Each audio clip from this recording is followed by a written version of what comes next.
Good morning, David. Thank you for bringing us details in business. It's time to take a look at stories making the headlines in Nigerian newspapers. I have with me in the studio a lecturer of the University of Lagos, Dr. Danny Kere, and our in-house analyst, Obani Akinwale. Good morning, gentlemen. Thank you for coming on TVC Breakfast. All right, we head straight to the papers now, and I begin with News Direct. At 25.8 trillion naira, credit to private sectors hit record high, CBN. And on the front page of the blueprint, federal government to stakeholders, others, demobilize, reintegrate repentant insurgents.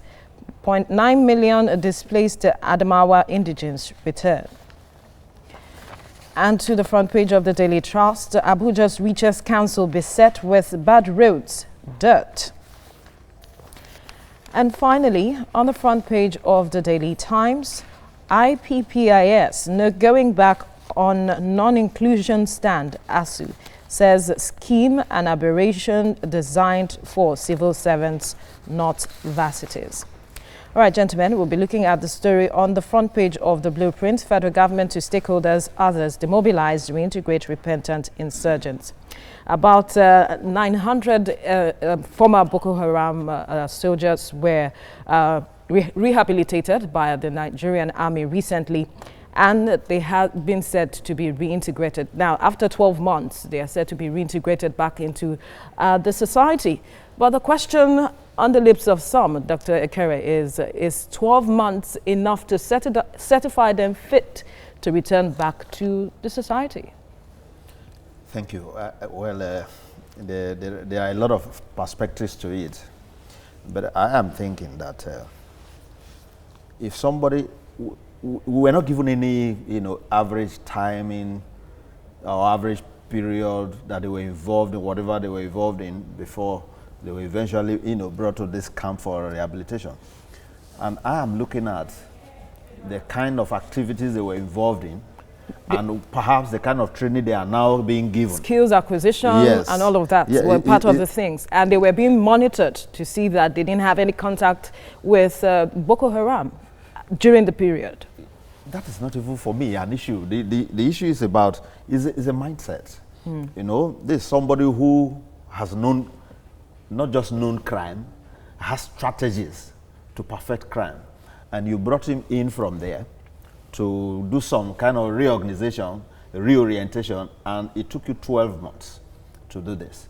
I don't know how long they were involved in those activities. Yes. Now, within 12 months, what kind of training have they been given that have given them this kind of orientation? And if the army is really so effective in training people in 12 months to change their mindsets, then the army should have been given the job of even training Nigerians, because a lot of them have said that the problem we have is attitudinal.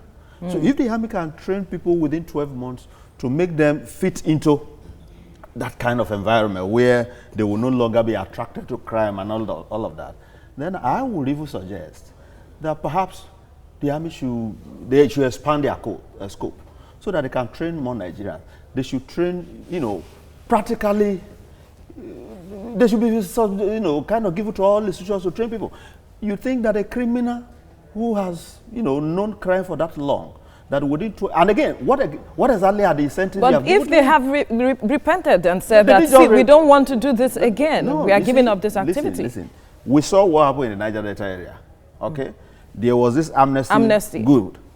And people, a lot of them surrendered. Yes. Some went for training. Yes. Okay? Now, a few things happened. Some of them went back. Some of them went back, even after surrendering some of the arms, because obviously they say have more. All right? They surrendered some, just to watch the system to see how it will go. Then eventually, those who did not perhaps get the kind of things they were getting, decided to go back. Then, in this case, you have trained them for 12 months. Then after the 12 months, what have you given them? They've given them some monies, and then they are to continue from there to, kickstart their life. Obani, I wonder if that is not enough. The first question I want to ask is, how many psychotherapists and clinical psychologists we have in Nigerian Army? That will have informed us in terms of our tactics and our approach to the insurgency. The other question is, how much is Nigerian Army, the person at the war front, being paid on a monthly basis or on a weekly basis? What is the condition of their welfare in the military camps, at the camps close to the war front. The other question that comes to mind is why the so-called radicalized Boko Haram are now empowered. What was the measure of empowerment they have that enticed them to the crime they were committing before now? How much more? Some of them were forced into it. They were not forced. According to reports. They were not forced. The incentives you have, you look at when they negotiate with the Red Cross Society, they ask for $500 million and what have you. They have sophisticated weapons that can attack the military of a country. So you ask yourself, how much was the budget for Nigerian Army? How much is the budget for Ministry of Humanitarian and Social Development? That will be enough to empower 937 radicalized Boko Haram. Sincerely yours, I think it's unfortunate. I think the PR unit of the Nigerian Army has not done well. I think it's not a good idea by the federal government to say somebody that has been given enough money to become fighting a nation, and you said in 12 months you have been able to employ the best psychotherapists, psychologists in the world to tell them what they are doing is not right, and you have the capacity. So what should have been done if they came out to say we don't want to be a part of this? So the question now is, I don't think it's enough for us to start radicalizing them. The question we need to ask ourselves is that how did they get to the crime they are committing? Will the system allow them not to go back to what they are doing? So it's just, for me, with every sense of responsibility and humility, I want to say it's absolutely waste of time, waste of resources, because you and I know that the HDI index, the poverty index in the country keeps increasing. The inflation rate keeps increasing. So if you are giving them possibly 50,000 naira or 35,000 naira as now, by January next year, putting in place 7.5% the VAT you are going to put in, looking at you are mopping up liquidity ratio, the money will be just ordinary papers. So are these guys going to be sustaining themselves? How are they going to sustain themselves? So the chances of their returning back to crime 100%, is high. 100%. Because if I was opportune, I served in Mangunu, Borno State, and you will see those tendencies. And you could see a large expanse of land, people doing nothing, reciting Quran from morning till night, staying under the tree and what have you. People have no food. You see them carrying plates on their head and what have you. And somebody is giving them 30,000. You discover that 50,000 or 100,000, are they going to be paying them monthly? Is federal government or Borno State government able to pay? You know the number of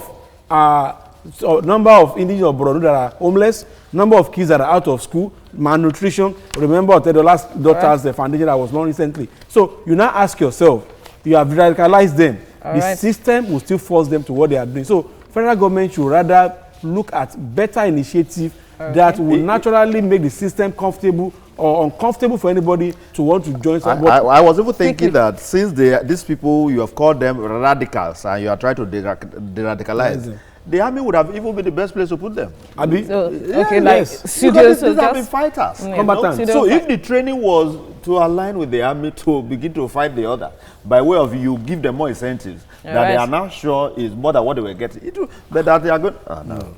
All right, gentlemen, we'll leave it at this point. Thank you for your contribution on the newspaper review. I'm doing great, David. Thank you so much for bringing us up to speed in the world of business. It's time to take a look at stories making the headlines in Nigerian newspapers this morning. I have with me in the studio a lecturer of the University of Lagos, Dr. Dan Ekere, and our in-house analyst, Obani Akinwale. Thank you very much, gentlemen. Thank you. We'll look at newspapers this morning.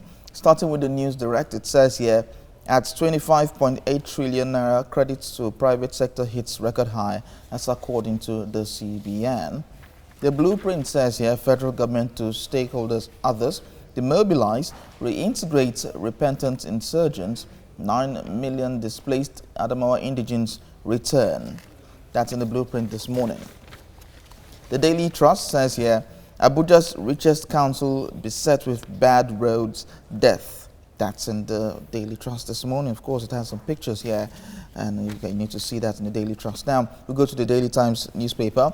IPPs, no going back. A non-inclusion stand, says ASU, says scheme an aberration designed for civil servants, not universities.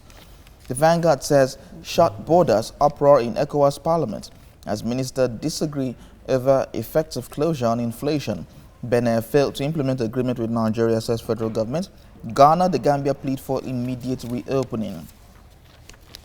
The Daily Sun says hate speech, nobody can muzzle Nigerians, says IBB. It says death penalty, crude out of tune with modernity. Bill slid to dictatorship, that's according to Afe Babalola. The Nation says smart card reader has lost its usefulness, says INEC. Agency blames politicians, courts for electoral woes. This Day is saying here, PSC writes IG over violation of policy in CPS's appointment. Again, IG ignores commission's requests on deployment of police chiefs with no complaints on lopsidedness in police appointments, says FCC. So we'll stick with the story in the Daily Times this morning. It's regarding ASU. IPPs no going back on non-inclusion stand. It says scheme an aberration designed for civil servants, not universities. And of course, we have Dan Akere, who is a university lecturer, to also speak on this. Now, let me start with Dan Akere. What's the issue with this IPPs and ASU? Let me start by saying that I'm not ASU spokesman. Yes, so I will be speaking for ASU. Okay. I'll simply say the few that I could observe, with respect to the policy.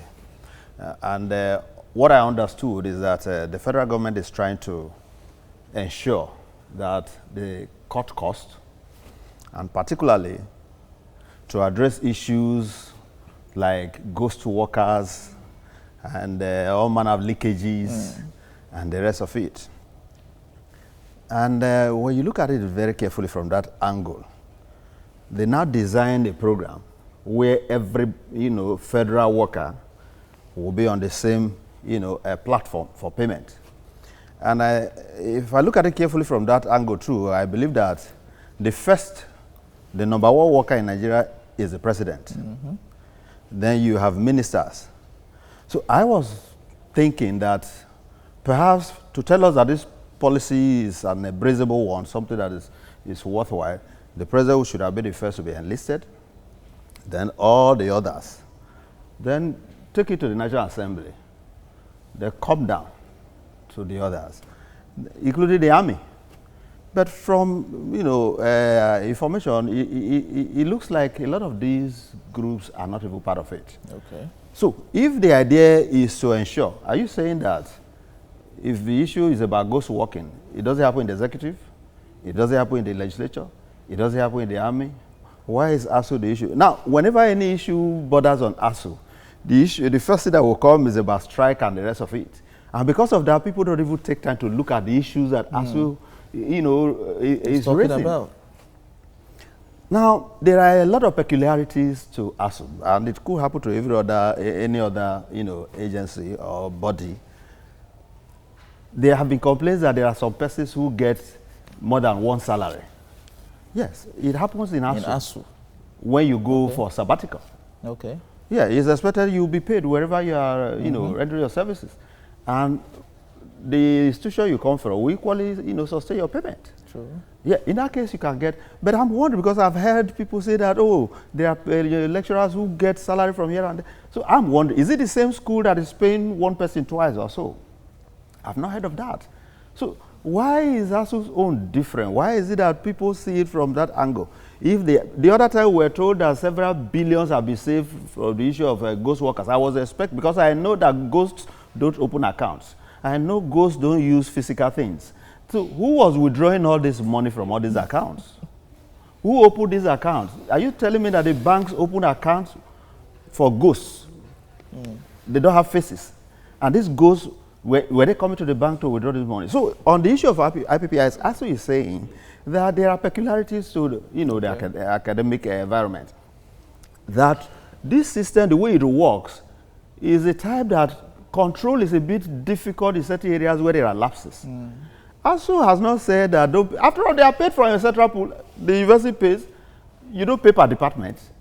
The payment comes from the center, the university. So design a program that, and has even offered to produce such a program that could take care of this, that if the issue is about ghost workers, you can easily tell who, and in any case, does ASU employ people if it's about ghost workers?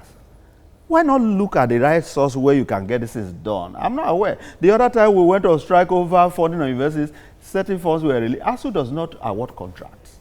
federal government knows that they don't pay money through its ASO account. It's only members who pay check of dues. Okay. So the real issues are not being addressed here. What is IPPIS all about? Okay.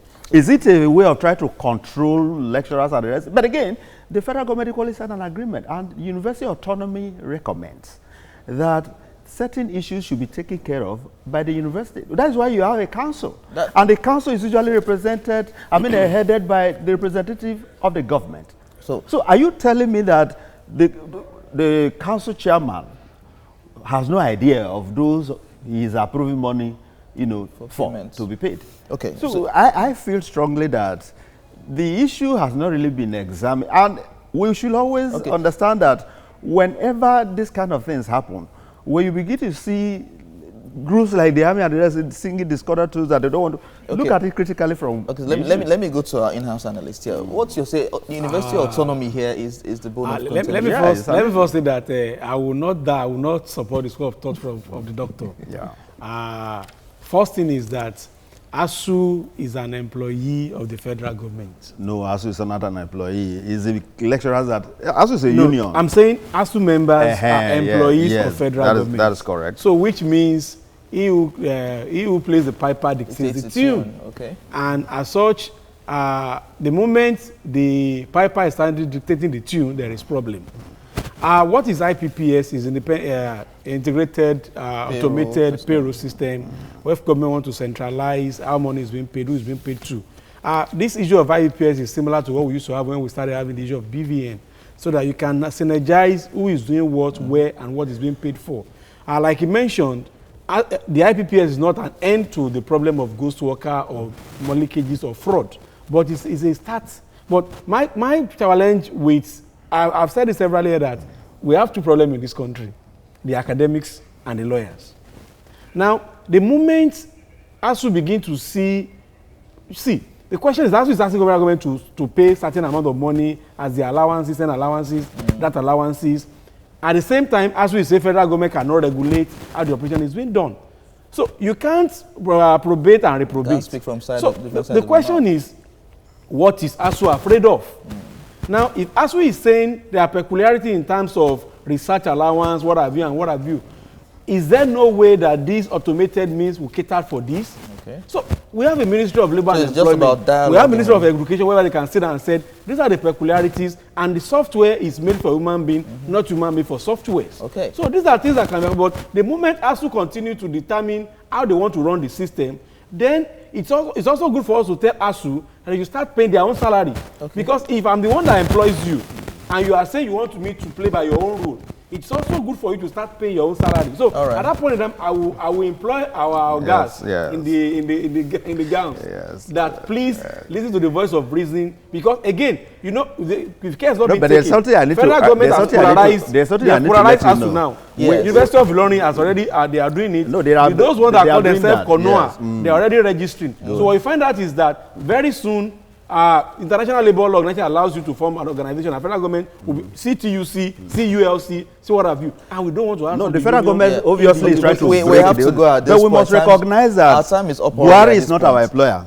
Who is the employer? Is the Nigeria government. And headed by. Now, Buhari is an employee as well. Nigerians employed Buhari. I agree with you that Buhari should also be on IPPS. But let's also start. No, let's start from there. Gentlemen, I'm afraid we have to go at this point. This segment is up. Put the legislators there. Thank you very much. Start using IPPS to pay salary. All right, thank you very much, gentlemen. Thank you for bringing us details in business. It's time to take a look at stories making the headlines in Nigerian newspapers.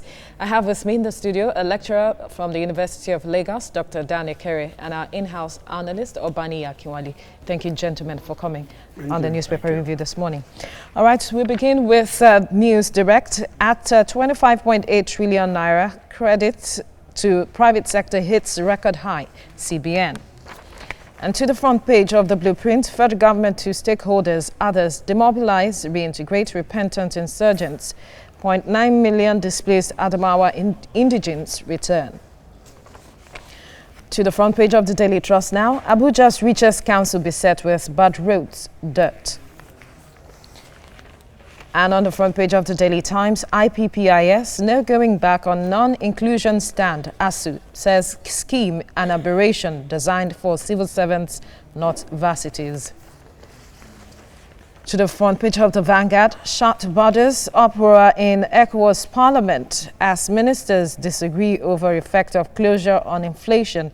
Benin failed to implement agreements with Nigeria federal government. Ghana, the Gambia plead for immediate reopening. We'll be looking at that story shortly. To the front page of the Daily Sun, commotion at ECOWAS Parliament over border closure, hate speech. Nobody can muzzle Nigerians, IBB, says death penalty crude out of tune with modernity, bill slide into dictatorship affair Babalola. All right, to the front page of the Nation newspaper, smart card reader has lost its usefulness, says INEC. Agency blames politicians, courts for electoral woes. And finally, on the front page of this day newspaper, PSC writes IG over violation of policy in CP's appointment. Again, IG ignores Commission's request on deployment of police chiefs, with no complaints on lopsidedness in police appointments, says FCC. All right, gentlemen, we'll be looking at this story on the front page of the Vanguard, talking about at the ordinary session of the ECOWAS Parliament in Abuja. There was an uproar when Nigeria was giving its report, and it had to do with the fact that the borders are closed. There's been calls for the borders to be reopened, but then it says that most of the countries, especially Benin and Niger, were not doing the needful, especially bringing in the products that were not captured legally in the ECOWAS trade scheme. And so that is where the issue is. And you would recall that former President Olusegun Obasanjo also said that during his time, he had issues like this, that he had to speak with the president of Niger at the time, and they had to go to the border in Badagry area so that he could see things going on, and they had an agreement. I wonder how this comes to you, Obani. Let me first start by saying our last discussion was on IPPs, and I want to inform Doctor that President Buhari and Vice President Oshibajo have already captured for IPPs. So please help us appeal to our Ogas in the university. No, are they all in the mail? They are already. So okay, he just wanted to clear the air on that. So when you clarify it, the ministers should follow suit. So they will do the same. All right, because believing that. Thing. So the focus now. The ones who distribute money, we don't handle money. Let's focus on this now. Okay. You recall that there is this popular saying that Nigeria is Big Brother. Yes. And even in Big Brother, you pay to watch the show, you pay to win on the show, you pay to enroll on the show. So as Big Brothers, they don't run charity. They are sponsors for Big Brother. So Nigeria as Big Brother, what we have been doing is that we don't have sponsors, we run charity. Ask yourself, what is the population of Benin Republic? What is the tonnage of rice importation to Benin Republic annually? What is the importation into Nigeria? So the ECOWAS or the African Free Trade Pact says goods that are locally produced in Africa has free movement across our borders. Used cars are not produced in Benin Republic, neither are those foreign rice produced in Niger. So as such, is a violation of African acts. And the Liberty, Niger Republic and Benin Republic have to roll their fists, actually stop at the nose of Nigerian government. Really? And and our nose is just like, we are fine, we are brothers, but I'm closing my border to these goods. If you have anything you want to do legally, fly it through the... We closed the land borders. The air route is still open for business. So what we're saying is, call it anything. Is the economic of Benin improving on the basis of exploiting Nigeria? Yes. ECOWAS can say anything they want to say. What about the security? How many hands have been imported from Benin Republic, from Niger Republic to Nigeria, at the detriment of Nigeria? You recall, even at the border town between Nigeria and Niger Republic, there was a time Niger army withdrew and Boko Haram was able to attack Nigerian military. Now, the same Niger Republic and Benin Republic are calling for Big Brother. Why can't these so small brothers tell foreign or European partners that these rights that are not meant for us in Benin should not come through us? Or otherwise, every product that comes into Benin Republic has a import code. And when you know the final destination of those goods, why can't Benin Republic remit what naturally or legally belongs to Nigeria government to Nigeria pocket? Obviously, they are feeling the pinch. They are not feeling it yet. Serious, because Nigeria has a population of almost 200 million. The whole of Togo, Niger, Benin is not as populated as Lagos plus Kano. And yet you have an importation of rice that the statistic shows that the rice Benin Republic import is what will sustain Nigeria for 5 years. No, well, you may not agree that they are feeling the pinch, but they are, because there are calls now that Nigeria should... The moment they feel the pain, you remember there was a time... So one wonders why it's so difficult. Nigeria must go. Now, the Ghanaians have the temerity of asking Nigeria business to close down. They are not here feeling the pain. See, when they feel the pain, we'll know that the entire Ghanaian will come at Abuja and say, Nigeria, yes, we know. And they will agree to do what is right. Not that they will only agree, they will be doing what is right. Either Ghana, Benin, Niger, Cameroon, or what have you. Because you cannot continue to cripple our economy. And I give it to this president. No matter how slow he is, no matter how he's being perceived, some actions of government are very, very in order. And I talk to my ECOWAS brothers. We are both Africans, we are blacks, but what is right must be right. And Nigerian government has taken a position which I think it is sane, it is proper, and the smaller brothers should also adhere to these rules. I wonder if it is so difficult to adhere to. I wonder for Niger and Benin Republic. Perhaps former President Olusegun Obasanjo did something different at the time that perhaps we should take a cue from. Well, if the question is whether it is difficult, it's not really that difficult, but it's a question of whether the will is there, because this is an issue of, money making. From all that is happening, Benin is benefiting in terms of the importation and the rest of it that they bring in, So obviously they would want to stop that, because that is what is surviving their economy. But you now look at it from the point of view, how does it affect our own economy? So that is what will now influence whatever decision we are going to take. That is exactly what has brought about this decision. Perhaps we need to move beyond the border closure. That is what it is now. Yes, exactly. Mm-hmm. So now the first thing that will happen is that the others have to recognize that our interest is important as well. And they must play by the rules. And the rules are clear on what should move freely. But again, the thing that baffles me most in this is that how come Benin has become a safe haven to bring in these things? What are they doing that makes that place so attractive for these guys to land these goods in Benin and bring them here and the rest of it? What is that thing that is happening? Truly, our ports have not been working efficiently. True, we must recognize that. Because a scenario in which I will bring in goods and you take all manner of clumsiness for me to bring them out, sometimes you create room for all manner of demurrage and the rest of it, and you expect that even when they eventually come, do you know what it takes for a 40-50 container to leave Apapa? Even within Lagos. Within Lagos, yes. Very expensive.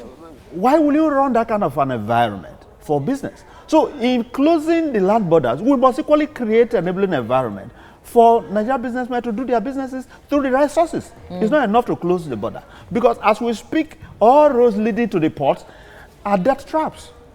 They are terrible.